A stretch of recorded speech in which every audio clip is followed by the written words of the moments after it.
Saya katakan pada ibu saya, bahkan Allah akan turunkan saat di dunia. Ayah saya meninggal saat saya masuk pesantren, dan baiknya saya rasakan luar biasa. Beliau mengajar di musalla kecil dulu, sekarang jadi masjid. Itu saya selalu di bawah. Beliau mengajar, saya tidur. Sekarang gantian, saya mengajar, beliau tidur. Dan kadang dipangku, gendong sampai pulang. Saya pernah sengaja pura-pura tidur untuk ingin tahu apa yang dikerjakan ayah saya di jalan. Jaga betul supaya nggak bangun. Begitu saya disimpan di kasur dan bangun, diajak bercanda. Saya mau masuk pesantren, beliau nggak sempat ngantar. Saya bertemu, beliau menangis, peluk saya, minta maaf, nggak bisa ngantar ke pesantren. Saya belum mengerti apapun saat itu. Saya bertekad, insya Allah saya belajar dengan sungguh-sungguh. Sepekan 2 pekan saya dapat panggilan pulang. Saya tanya pada kakak saya yang ikut, sekarang ada di sini, di mana ayah? Beliau nggak jawab. Sampai di Bandung, paman saya, beliau sekarang Sekom MUI Jawa Barat, langsung menyampaikan, nampaknya nggak akan terkejar sampai sana, mungkin sudah dimakamkan. Saya ngerti, paham saat itu bahwa beliau telah wafat. Maka saya pulang. Maghrib saya sampai, saya dapati ibu di ruangan tengah. Saya datangi, saya menahan tangis, tidak menangis sedikit pun, untuk membahagiakan ibu saya. Saya datang, saya peluk, saya temani tidurnya. Itu pertemuan saya dengan ayah saya terakhir di mimpi. Saya bermimpi melihat sudah pakai kemeja, tersenyum, mendadahi saya. Sudah. Besoknya saya cari ke kamar, ternyata Allahu Akbar, apa yang selama ini saya pelajari di pesantren, kitabnya sudah ada di kamar semua, sudah disiapkan. Saya menangis saat itu. Saya bawa mushaf. Jadi bapak saya, ayah saya, itu bajunya pun saat wafat dibagikan kepada sahabat-sahabatnya. Bajunya, kitab-kitab ini dibagikan. Ibu saya menunjukkan kemudian ada jam yang nanti nak pakai. Saya bilang, simpanlah. Saya bawa mushaf. Dengan mushaf itu saya duduk di ruangan tengah, saya menghadap ke kiblat dan saya mohon kepada Allah, ya Allah, saya tak punya kemampuan lagi membahagiakan ayah saya saat hidup di dunia, tapi mohon jadikan setiap huruf dalam Al-Quran ini, ya Allah, pahalanya mengalir untuk ayah saya.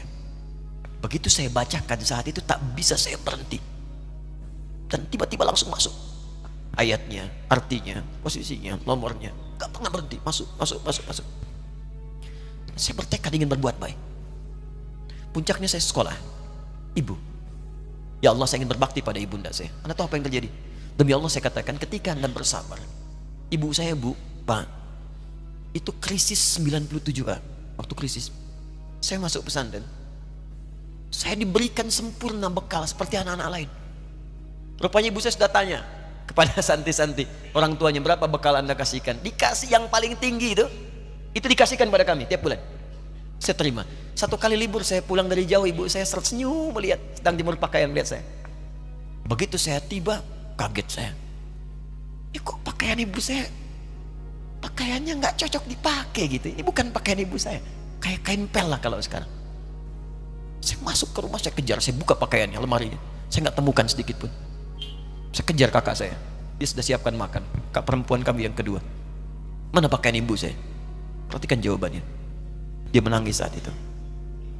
Dia bilang, mama itu telah menjual semua perhiasan dan pakaiannya untuk pendidikan kamu. Jual. Untuk kita katanya. Jual. Dan bertahan dengan 150.000 per bulan saat krisis. Jadi rupanya ibu saya itu makan nasi sehari cuma sekali. Beliau mengajar. Di berangkat sekolah itu cuma makan pisang, minum kopi, makan nasinya malam.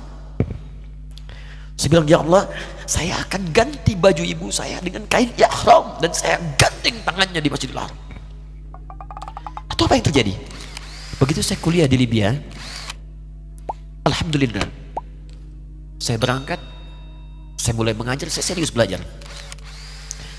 Saat itu kemudian Allah mulai berikan jalan. Saya ingin sungguh-sungguh. Malam saya bangun, saya sholat, saya belajar, saya menghafal Quran, saya belajar riwayat Quran. Sampai puncaknya tiba. Saya ditugaskan pemerintah Indonesia saat itu untuk jadi petugas haji di Mekah. Saya telepon ibu saya. Saya bilang, Ma, saya insya Allah akan haji 2010. Saya telepon Februari saat itu. Saya dengar suara, terbayang wajahnya indah, senyuman, bahagia. Alhamdulillah, nak. Kapan berangkat? Tahun ini insya Allah. Saya bilang, dan saya tidak akan pernah berangkat kecuali mama pun akan berangkat. Terdengar nada pesimis tapi senyum. Dari mana katanya? Allah akan kasih, saya bilang. Saya sedang bekerja berusaha karena Allah. Mustahil Allah akan sia-siakan kita. Berapa butuhnya? Porsinya 25 juta. Kapan harus ada? Bulan Juni. Ya, jadi dari Februari ke Juni itu. Ya, Juli bukan Juni, Juli. Ya, jadi saya masih ingat tuh bulan 7 5 bulan itu. Saya ibu, Pak, nabung saya. Saya beli tabungan, saya niatkan untuk ibu saya haji. Bulan Juli masih setor 25 juta. Jadi semua tabungan masukin situ. Ada yang ngajar ngasih, masukin situ. Masukin semua. Tepat sepekan sebelum itu kemudian didaftarkan, saya buka tabungan. Allahu Akbar, karunia Allah luar biasa. Tadi butuh berapa? 25 juta. Begitu dibuka, Masya Allah, 1 juta. Karena beasiswa nggak banyak, 1 juta. Tapi 3 hari sebelum daftar, entah dari mana ibu-ibu pengajian nih KBRI datang, Ustadz, ibu katanya mau haji juga ya, Ustadz mau haji ya, ibu ikut ya, sudah nggak usah dipikirin, nanti kami yang pikirkan semuanya. Tiba-tiba dikirim, bayar porsinya di sana, dapat koper paling besar. Bayangkan, tadinya kopernya belum datang, telepon lagi, nak koper belum datang katanya. Saya bilang, Ma, tenang aja, apa hajinya nggak jelas ini? Tidak jelas, saya bilang, insya Allah. Ya. Nah, cuman beritanya berbeda. Begitu saya telepon lagi, Ma, gimana bisa? Nah, telah keluar pengumumannya. Kapan, Ma? 2013. Loh, kan saya hajinya 2010, nggak bisa, harus 2010. Lihat kalimat ibunda saya. Nah, jangan pernah mengambil hak orang lain. Allah kasih 2013, alhamdulillah. Saya bilang, Ma, kita tidak harus mengambil hak orang lain, tapi kita meminta kepada Allah yang memanggil kita. Boleh jadi Allah akan berikan tambahan kuota pada tahun ini. Doa lagi, minta, pulang ke masjid. Tiba-tiba ada sidang oki di Istanbul saat itu, keputusan 1/1000. Setiap ada 1000 muslim, 1 kuotanya. Saat itu Indonesia dapat tambahan 22.000, termasuk ibu saya ada di situ. Ya, acara malam Al-Qadar 27 Ramadan, malam masih ingat betul, saya jadi MC dengan rektor pada saat itu. Saya nggak pernah bawa handphone, tiba-tiba handphone itu saya bawa, berbunyi kemudian telepon itu. Saya minta pada rektor izin, saya angkat dulu, diperkenankan. Saya kemudian ke belakang masjid, saya angkat. Tiba-tiba saya dengar suara sudah menangis. Nah, katanya, kenapa, Ma? Alhamdulillah, Mama bisa haji. Ternyata kuota itu termasuk ibu saya. 5 bulan, Pak. Wena biasa. Nggak bayar tambahan, nggak ada macam-macam, bisa berangkat. Begitu saya berangkat duluan, saya tungguin betul di apartemennya, di maktabnya sampai datang. Begitu sudah datang, saya nggak sapa, saya lihat dari jauh. Bahagianya saya bisa mengganti pakaian tadi yang lusuh dengan kain ihram. Saya perhatikan, saya ikuti dari belakang. Di lift, saya ikuti. Di jalan, saya ikuti. Begitu sampai Masjidil Haram, saya gandeng tangannya. Ma, kita sama-sama. Labbaik Allahumma labbaik. Labbaik la syarika laka labbaik. Saya tawaf, saya gandeng ibu saya lindungi supaya dapat kenikmatan dalam tawafnya. Begitu saya rasakan bagaimana Sayyidah Hajar bekerja keras untuk Ismail. Saya balas di situ. Saya gandeng tangan yang kanan. Saya minta pada Allah, muliakan ibu saya, ya Allah, muliakan ibu saya, muliakan, berikan saya kesempatan membahagiakannya. Cuman yang kanan digandeng, yang kiri kosong, karena sudah tidak ada.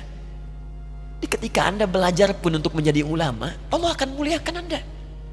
Orang tua Anda akan dapat bagiannya. Yang hafal Quran itu Musa, yang bisa haji bapak ibunya. Kemarin saya jadi Amirul Hajj dari kedutaan Saudi berangkat, membawa 350 orang rombongan. Siapa yang saya bawa? Ahli Quran, yang hafal Quran anak-anaknya. Ahmad Kamil yang haji, pengajarnya, murabbinya, ibunya, temannya, banyak yang berangkat. Yang berangkat siapa? Calon ulama.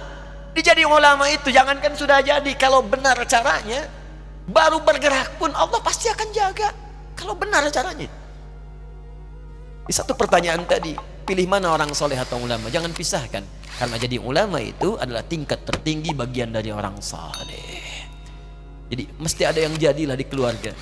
Pilih satu mungkin ahli Quran, dua ahli hadis, yang lain dunia, tapi dunia diniatkan membantu ibadah. Jadi arsitek buat bangun masjid, bangun pesantren, pahala banyak. Insya Allah akan dibuka oleh Allah, insya Allah.